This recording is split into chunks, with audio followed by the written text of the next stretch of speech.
নমস্কার বন্ধুরা, আমার চ্যানেলে আপনাদের সবাইকে স্বাগত জানাই। আমরা সকলে আলু কম বেশি খেতে পছন্দ করি। আলু খেতে পছন্দ করে না বিশেষত আলুর দম এরকম লোক খুঁজে পাওয়া দেয়। বিশেষত যারা সুগারের পেশেন্ট তারাও যে আলুর দম খেতে পছন্দ করে না তার নয়, শরীরের কথা ভেবে তারা খেতে পারে না, কিন্তু তারা মাঝে মাঝে অল্প স্বল্প খেয়ে থাকেন। তো বন্ধুরা, আজকে আমি বানাবো কাশ্মীরি আলুর দম।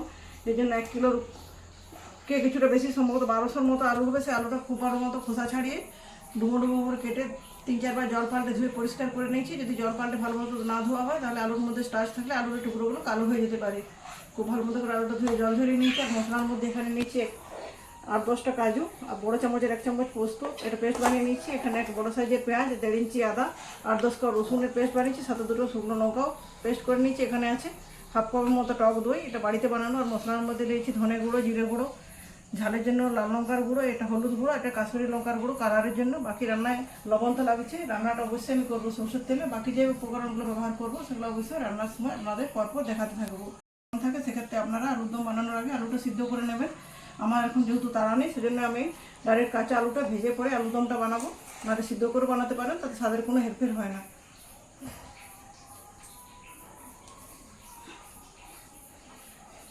তেল এখন এখানে থাকবে নাকি?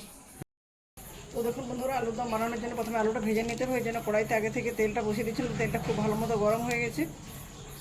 গরম তেলে আলুগুলো ভেজে নেবো। আলুগুলো ভাজার সময় আপনারা বুঝতে পারবেন আলুগুলো ভালো মতো ধুয়েছে, যেন কড়াইতে লেগে যাবে না। যদি ভালো মতো ধোয়া না হয় তাহলে আলুর মধ্যে স্টার্চ থাকে, আলুগুলো ঘন ঘন কড়াইতে লেগে যায়।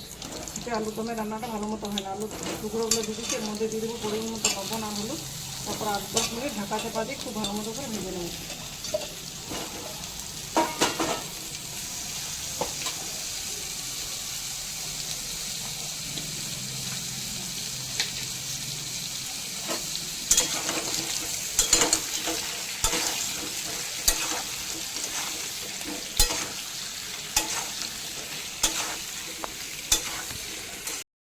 বন্ধুরা, আপনাদের আগে আমি বলেছিলাম কী কী উপকরণগুলো ব্যবহার করছি, সেগুলো পরপর আপনাদের দেখাতে থাকবো।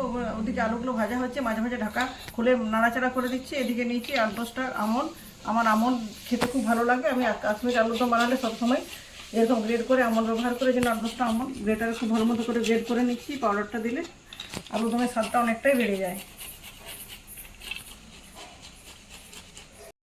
দেখুন বন্ধুরা, 10 মিনিট সময় ধরে খুব ভালো মতো করে আলুগুলো ভেজে নিচ্ছি। ভেজে রাখা আলুগুলো তেল থেকে তুলে নিচ্ছি। এখন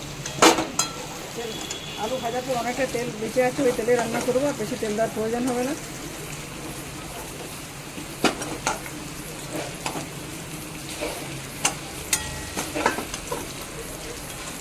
দেখুন বন্ধুরা, আলুগুলো খুব ভালো মতো ধুয়েছিলাম, সেই জন্য কড়াইতে আলুগুলো ভাজার পরে সেভাবে কড়াইতে লাগলে খুব একটু লেগেছে, ওটা নর্মাল ব্যাপার।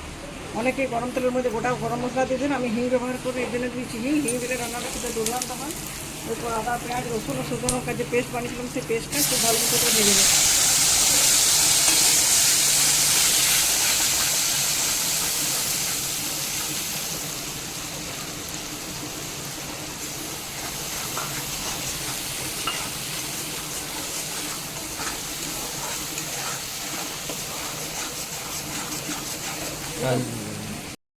দেখুন বন্ধুরা, মশলাটা খুব ভালো মতো কষানো হয়ে গেছে, কাঁচা গন্ধ একদমই নেই। রান্না কতটা পরিমাণ মশলা দিচ্ছি তার উপরে নির্ভর করে না মশলার প্রতি অনুপাত দিতে হয়। মশলাটা যত ভালো কষানো হয় রান্নাটা তত ভালো হয়। যদি কাঁচা থেকে যায়, যতই ভালো রান্না করুন তার একটা দুর্গন্ধ আসে, ভালো রান্নাটা পুরোপুরি খারাপ হয়ে যায়। যে গুঁড়ো মশলাগুলো ছিল সেগুলো ভেজে দিয়েছিলাম, ভেজে রাখা গুঁড়ো মশলাগুলো দিয়ে দিচ্ছি।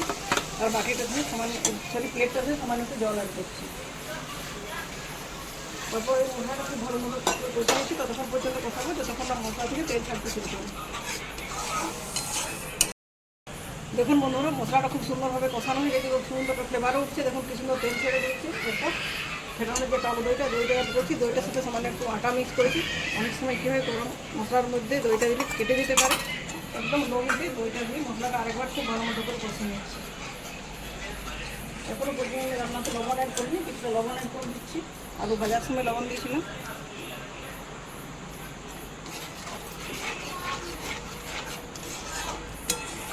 দই দেওয়ার পর মশলাটা আরেকবার কষিয়ে নিচ্ছি। যেহেতু একটু ময়দা ছড়িয়ে দিয়েছিলাম, এই জন্য দইটা ফেটেও যায়নি। এরপর ভেজে রাখা আলুগুলো দিয়ে 2-4 মিনিট নাড়াচাড়া করে খুব ভালো মতো মিক্স করে রান্না করে নিচ্ছি। তারপর আলু যে প্রস্তুত পেস্ট করে নিচ্ছি, প্রস্তুতটা অ্যাড করে নিচ্ছি।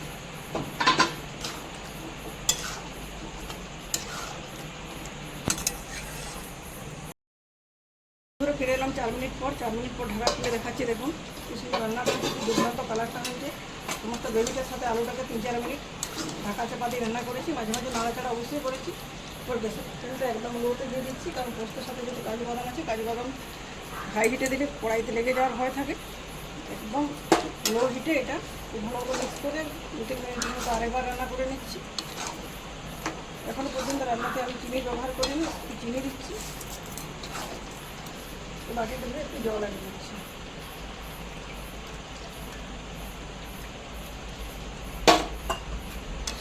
এইভাবে এটা আমি 10 মিনিটের মধ্যে রেখে ফিরে আসছি 10 মিনিট পর। তো বন্ধুরা ফিরে এলাম 10 মিনিট পর। 10 মিনিট এটা সিমে বসানো ছিল, এরপর গ্যাসের ফ্লেমটা অফ করে দিচ্ছি। দেখুন আমার আলুর দম রান্না পুরোপুরি কমপ্লিট হয়ে গেছে। দেখতে যেমন সুন্দর, খেতেও সেরকম অপূর্ব স্বাদের হবে। এটা রুটি, লুচি, পরোটা, নান, তন্দুরি রুটি সব কিছুর সাথে খেতে ভালো লাগবে। আপনারা যেটা পছন্দ করেন সেটার সাথে খাবেন। এরপর একটা অন্য পাত্রে আমি ট্রান্সফার করে নিচ্ছি। বন্ধুরা আশা করছি আমার রেসিপিটি আপনাদের খুবই ভালো লাগবে। যদি ভালো লাগে ভিডিওটিতে লাইক, শেয়ার এবং চ্যানেলটিতে সাবস্ক্রাইব করে আমার পাশে থাকবেন। আজকের মতো এ পর্যন্ত, পরের দিন দেখা হবে নতুন কোনো রেসিপির সাথে। ধন্যবাদ।